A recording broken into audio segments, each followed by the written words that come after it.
Hello, Jezamail here with another episode of Monster Loves You, and there's 0 days left, so we're gonna see what happens. You're growing old, my friend. Your body is very soft, and you drip slime everywhere you go. It's getting hard to leave your hovel. Oh no, stay inside and think about this. Go to see the spine doctor, or embrace your fate. I'm gonna go and see the spine doctor. The doctor tells you that your time is almost up. You'll soon reach the end of adulthood, and you'll either ascend to elder status or dissolve into slime. What happens to monsters who ascend? Can the doctor do something about it, or return to the hovel and prepare? What happens to the monsters who ascend? Those who manage to ascend to elders and live on to steer the fate of monster kind. Okay. I'm gonna go home and prepare. Because I'm assuming that if you dissolve, you go back into the vat to make new monsters. A group of elders is waiting at the door of your hovel. They've seen your drippings. They know it's time for you to dissolve or ascend. Go with them to dissolve or become an elder, or ask them to come back later. I'm ready. There's a pie! Darn it! The elders of Omen surround you at the spawning vat. They've built a fire beneath the small cauldron. Your body is squishy and damp. Examine the cauldron. Be tested. Try to ascend to elder status. Dissolve. Become one with the vat. Here's your last chance to run into the wilderness. I'm gonna be tested to see if I can be an elder. The masked elder comes forward and says it's time to decide. All the elders growl and snarl. Watch. The masked elder claws herself. 3 drops of liquid splatter against the hot bottom of the empty cauldron. Thick vapor rises into the air. Was that blood or slime? Listen. The masked elder says who has already decided the fate of this monster.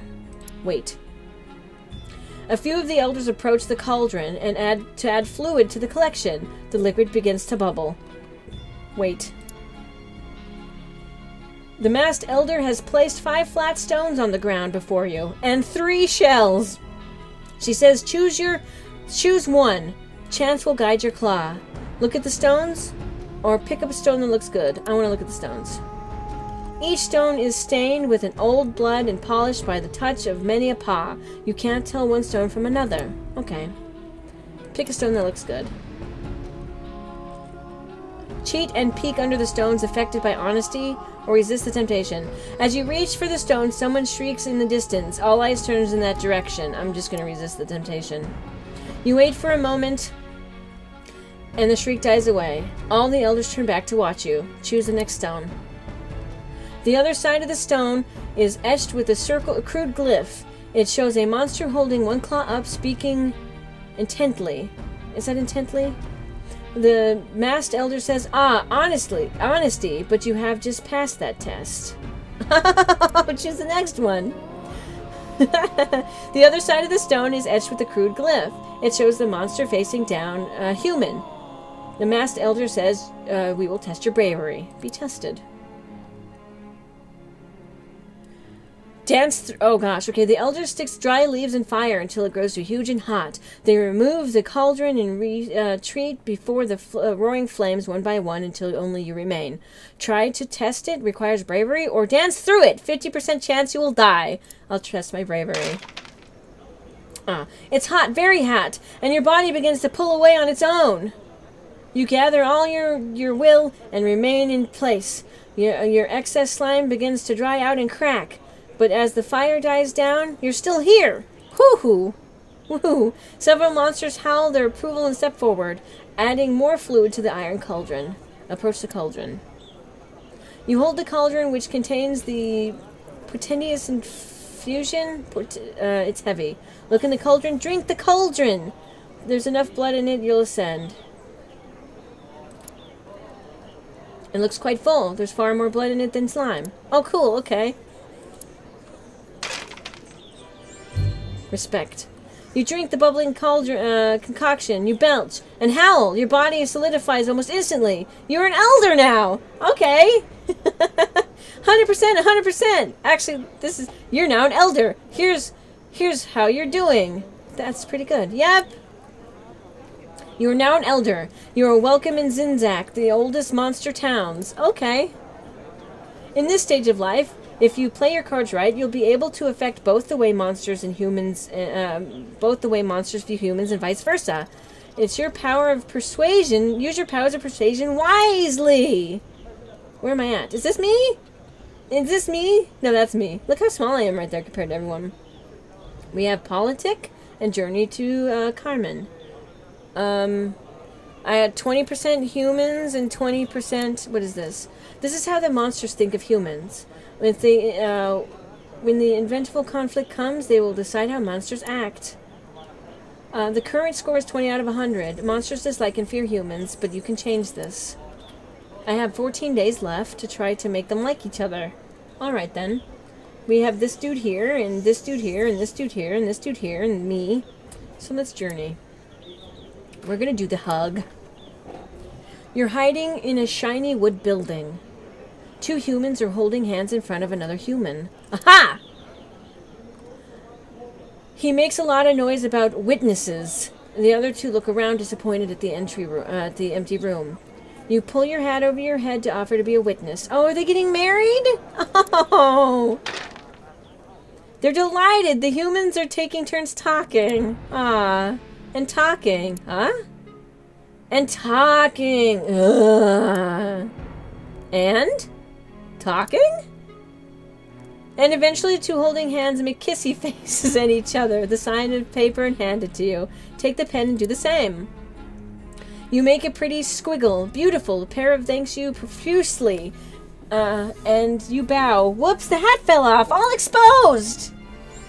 The humans gasp. But you stand your ground. Unafraid. After a moment, they thank you. Oh, wow. 18 humans. They got married. I'm sorry, but I might be a tomboy in a sense, but that's just... That girls me up. That girls me right up. That they did that. That I helped them with that. Oh, I see all these signs pointing to humans. I was looking at this. It looked like a shoe. I think you can see my mouse cursor. Let's do politic. Let's do ZZZZ. You're just concluding a thrilling speech to the other elders. Finally, something goes smoothly. Snook, snark, rock, rack, snork. What in the snack is that noise?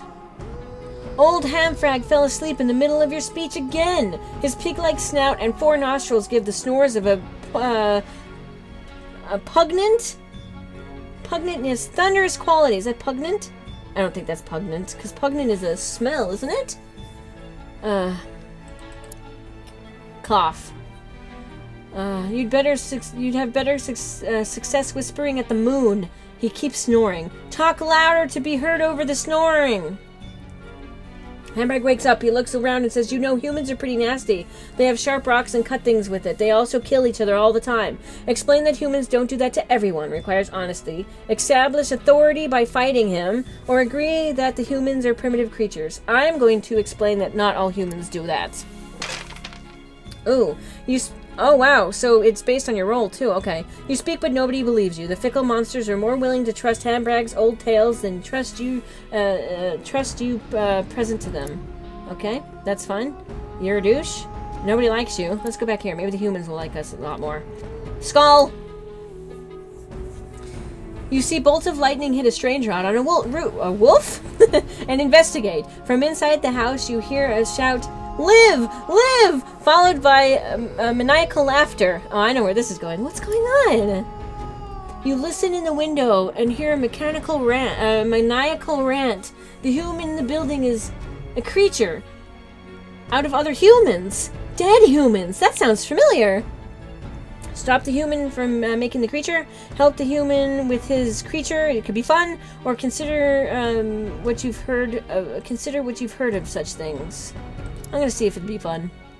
You knock on the door. The human lets you in and nods. A crazed look in his eye. He shows no fear. Odd. Help him out. You explain a few things about slime and the power of monster physiology. Is that physiology? Did I say that right? The human takes notes and thanks you. He's welcome. Oh. Humans' views on monsters. Later you... Oh, yeah. Duh. Because he makes Frankenstein's monster and then the rampages. Later you hear his creature has done quite a lot of damage to Carmen. They're not happy. That's okay, though. I helped him out, though. That's all that matters, right? Let's go with the Lincoln logs. Blitzspree proposes a new plan to keep an eye on humans. What is it? Well, take over an abandoned house in Carmen, keep someone there at all times, and take extensive notes on everything they do. Interesting idea. Several other elders seem to like the idea very much. They argue about where to establish their spy house, though. Carmen has many empty buildings. Which one shall we use? Ruin everything. Suggest somewhere that humans will look bad. Suggest a place that will encourage understanding.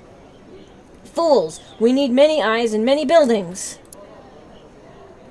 The expedition set out immediately, hiding in the unused upper floor of the library. They observe humans and humans reading and learning.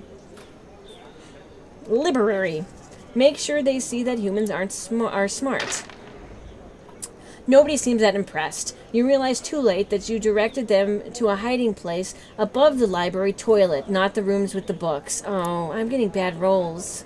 Bad rolls. This has been Jez DeMille. I've been playing Monster Loves You, and this game's gotten difficult. I want the humans and the monsters to like each other, because I fear in 10 days there might be a war, and I really don't want the monsters to die or the humans to die because of my decisions.